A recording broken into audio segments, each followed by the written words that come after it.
Welcome everyone to RMworldcoins. Hopefully you're looking at some of my videos and hopefully they're helpful to you. Okay, if you haven't subscribed to my videos, please subscribe and help my channel grow. Please subscribe, like, and ring the bell. Okay, share the information. If you're a beginner, intermediate, or a good investor, maybe these are some of these coins that you want to look for and then just collect, put them aside, let them grow. This is a series of coins videos that I am not promoting but showing to you as what I collect and why I collect them.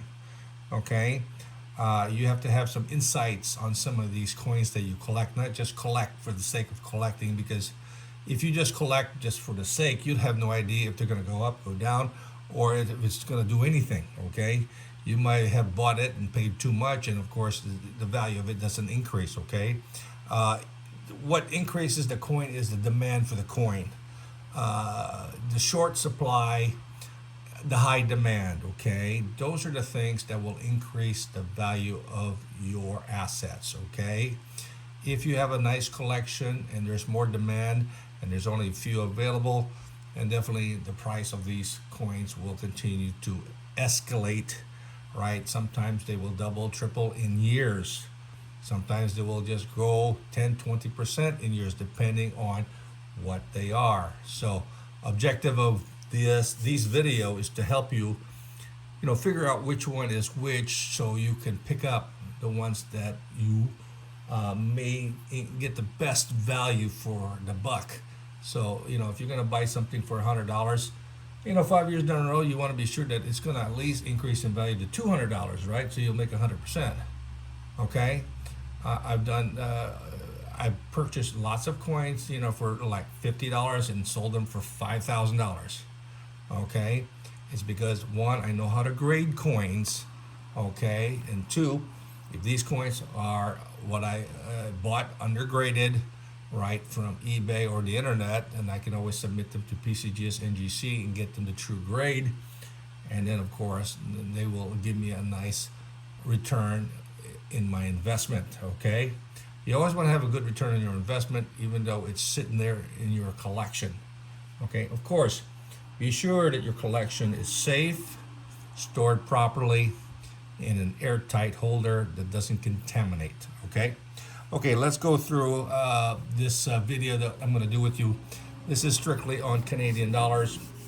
And we're going to start, in the early Canadian dollars. I don't have all the Canadian dollars. I like the Canadian dollar series because they continue to grow in value. They're getting really expensive in MS65. Trying to get true coins that are mint state is, of course, what you want to do. And I'll tell you what dates I like and the reason I like them. Okay, and what we're going to go through. The Canadian dollar started in 1935. So 1935 and goes on till 1967, even better in smaller sizes, and then changed from silver to copper, nickel. But I like to concentrate on the coins of George V, of course George V, and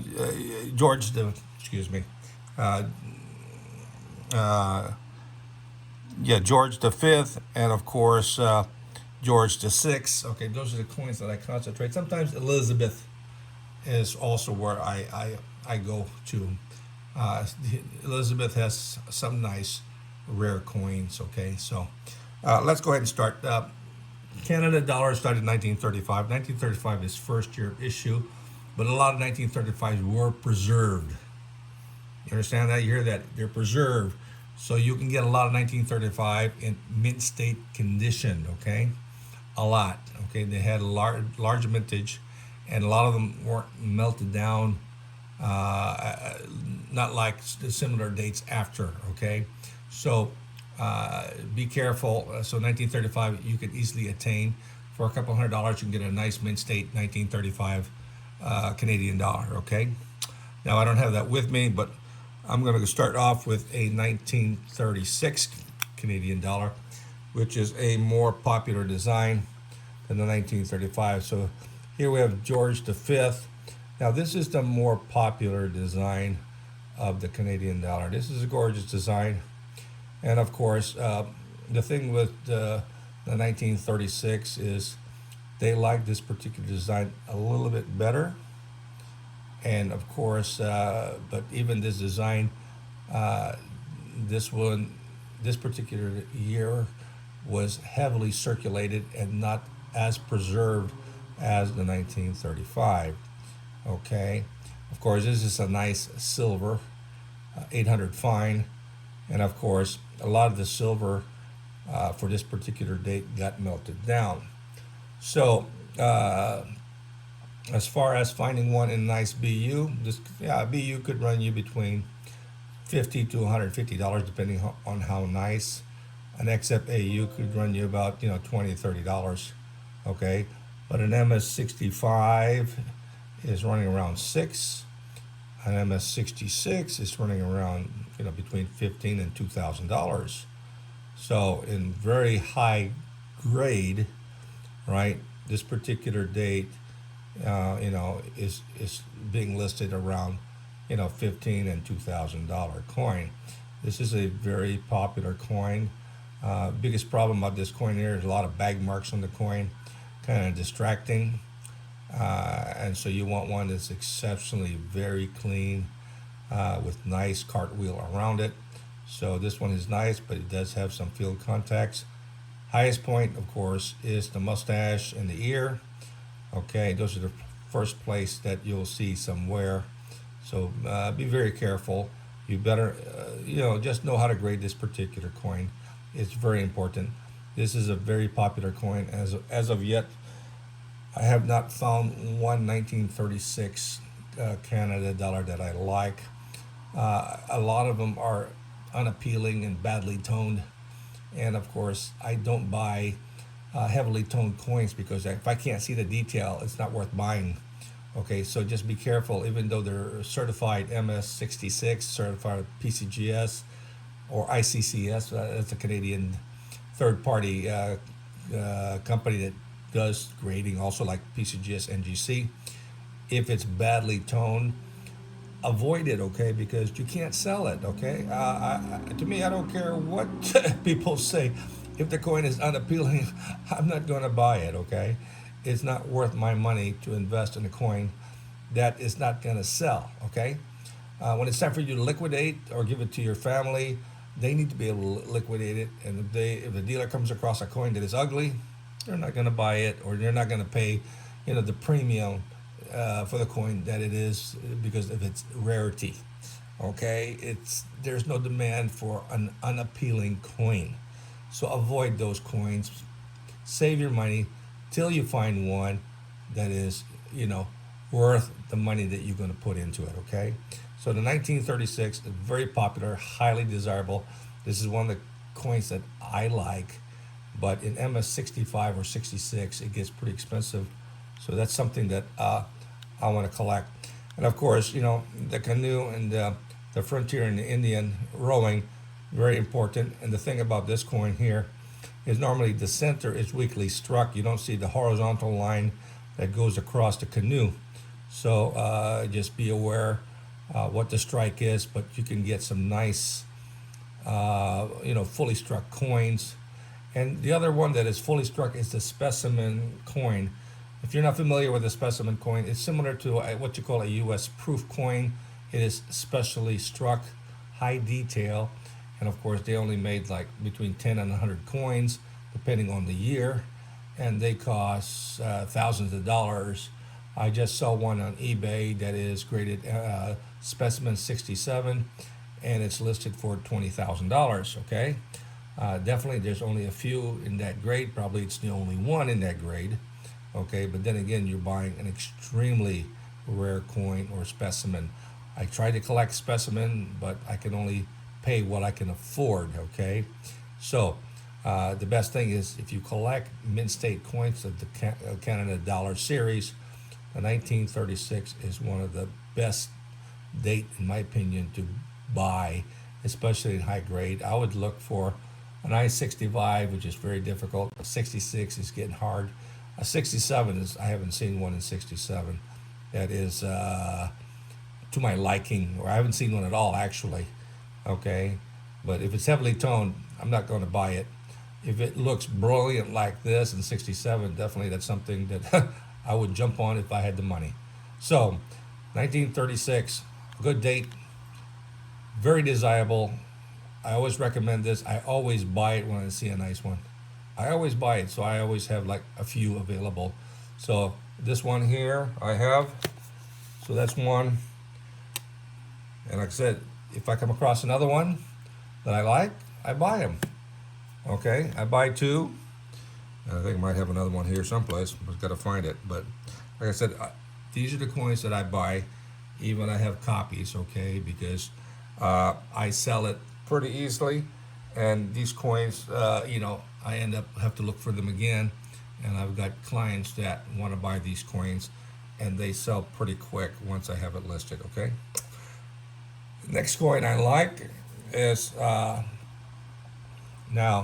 when you look at George the Fifth or the Sixth, it started in 1937. Okay, 1937 when he changed from George the Fifth to George the Sixth, and started in 1937. 1937 is a very popular year, and the thing about the 1937 is that their rims are ugly. Okay, their strike is ugly.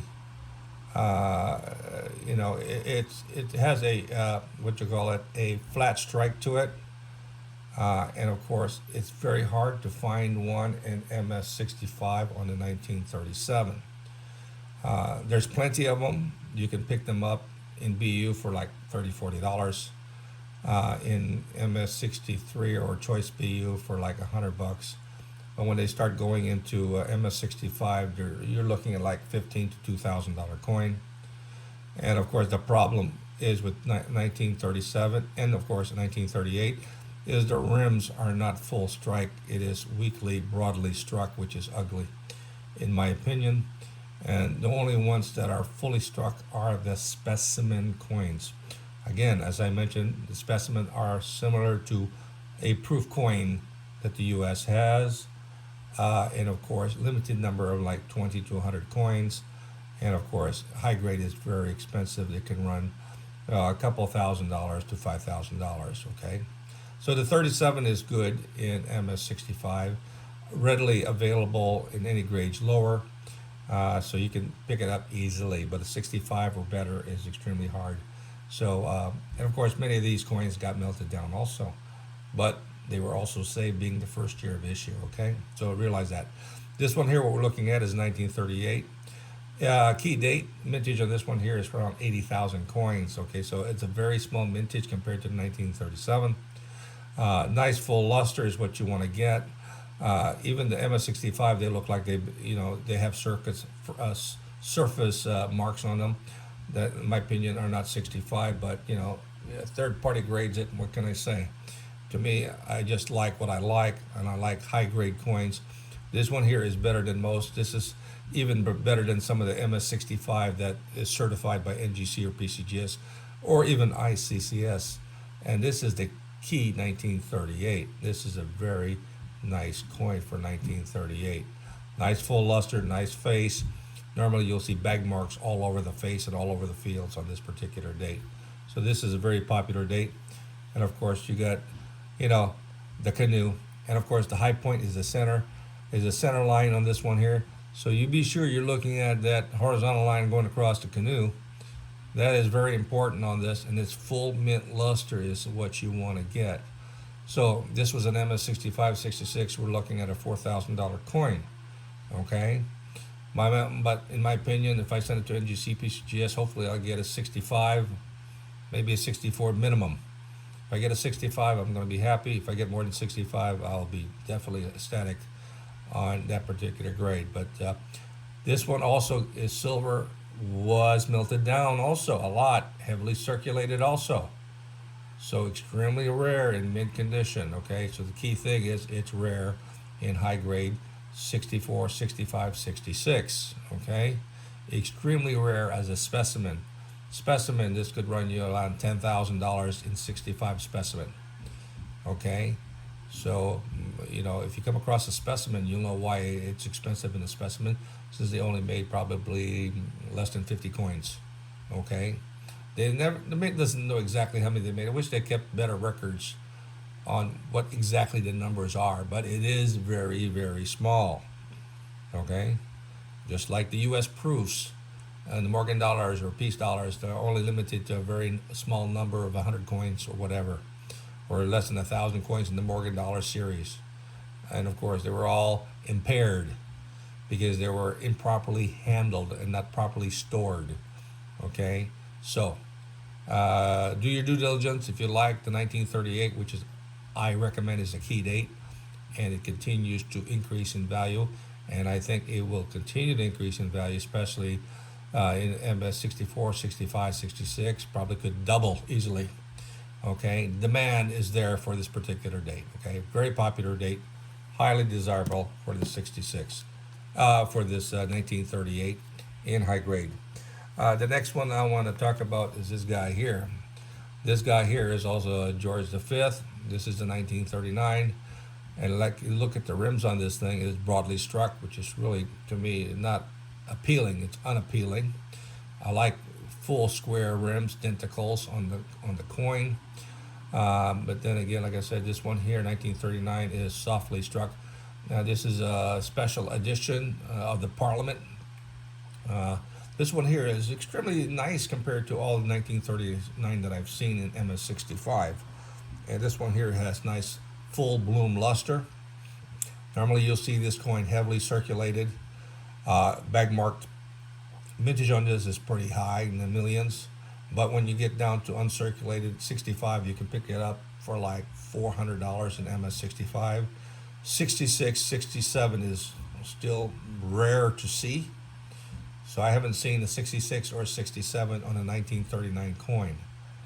Okay, I do have a specimen in specimen 66 mirror on this particular date, and I have it listed for about $6,000.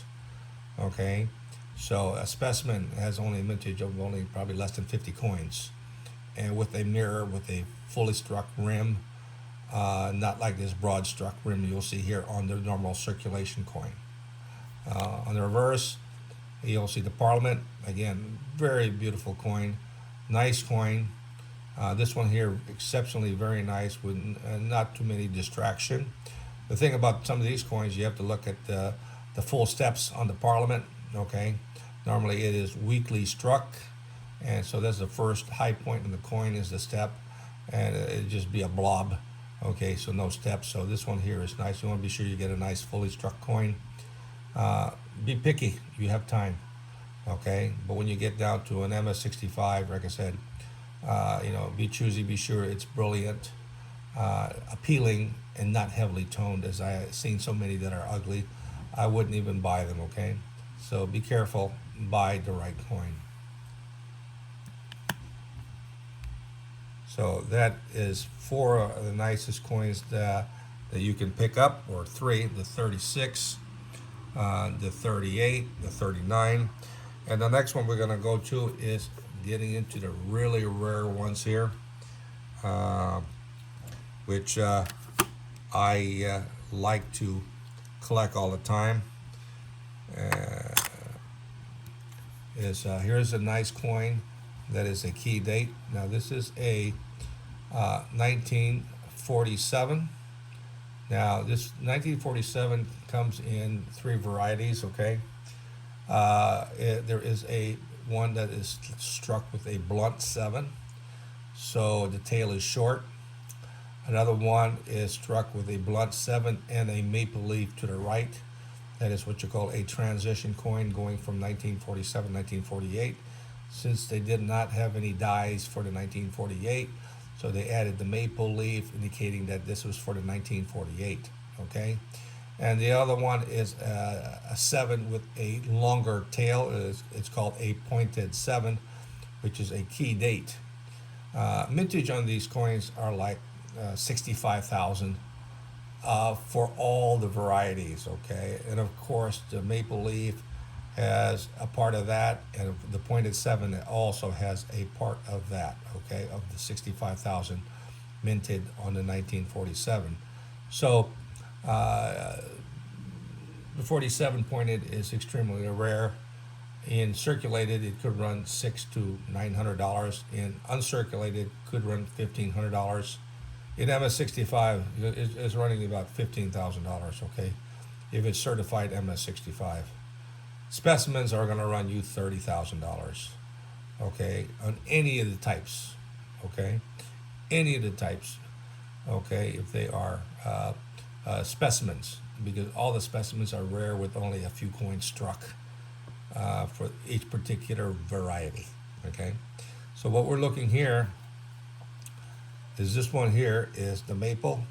It's a 47, and as you look at the 7, it is very short, and to the right there is a maple. Okay, and of course you want to look at be sure that it is struck, highly struck, and that you see the vertical lines going across the canoe. Okay, that's the first place that this coin will wear, and if you look there, that'll at least give you an indication as to that the coin is circulated. Okay, so be careful on that. Look at that, and then at least determine that, and of course minimize that. And then what you see on the cheek and on the neck, that white part there, that is basically it not being struck fully from the dies, called like burn marks. Okay, on the chin, you'll see it on the chin, you'll see it on the neck, and sometimes you'll see it on the hair. That is normal for this coin. Okay, it's not the best thing, because to me I consider it not fully struck. Okay, if you're able to get one that does not have the burn marks, you get a nice fully struck coin. That would be definitely something that you want to consider. Okay, but this is the 1947 maple, very popular coin because of the maple, and highly sought after by Canadian collectors, U.S. collectors, and world collectors. The next one we're going to look at is also a 1947. Now this one here, beautiful coin also. This is a Mint State coin, of course. The canoe is pretty decent with the nice vertical lines. Now this is the blunt 7. Let me be sure I can see it right. Yep, it looks like blunt 7. Now this looks like another pointed 7. So I got 2 pointed 7. As I mentioned before, I do buy some of these coins. Okay, and this is a pointed 7 variety. Okay, yeah, so this is a, let me double check that to be sure it's a pointed 7. Sometimes these are so small that you have to look at it.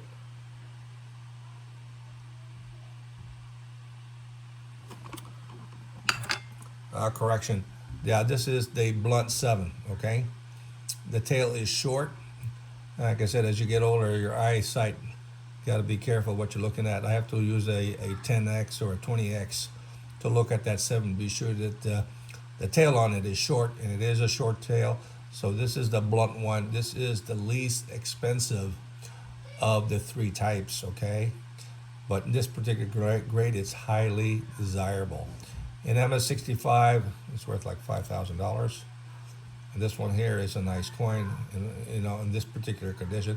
And as you note there, you'll see the jawbone in the neck, with dye burns. Okay, as I mentioned to you, this is a normal thing with these coins. Okay, this started occurring in 1945, 46, 47, 48. The 50s were really nice struck. I mean, the 49 was really nice struck. The 50, 51, and 52 also have dye burns. Okay, so you got to know the coins. If you don't know the coins, then you will not be sure, because some people think that that's circulation. Okay, it's not circulation, it's dye burn. Okay, so be familiar with the coin. So this is the blunt 7. So that is all very popular type. So you got the maple, and then the blunt 7, and then now we're going to look at, like I said, a pointed 7. Let's see if I can find a pointed 7 here. A pointed 7 is the scarcer of the 3, and that's what you want. Let me take a quick look just to be sure that I got the right coin. Yeah, that's the right coin. Okay, so now we're going to look at what you call a pointed 7. Here's a pointed 7. You see how long that tail is on that 47?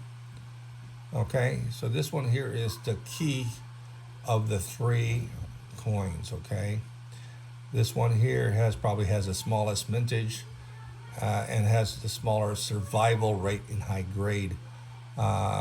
Again, these are 3 types coins that you want to try to acquire. There is also a last one with the dot to the right of the 7.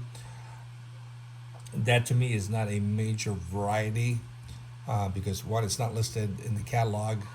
Okay, it's mentioned and it's rarely seen. And of course, I try to collect just the 3 basic types: is the blunt 7, the maple leaf 7, and of course the pointed 7. The pointed 7 in high grade is going to run you $2,000 or $3,000 in uncirculated condition.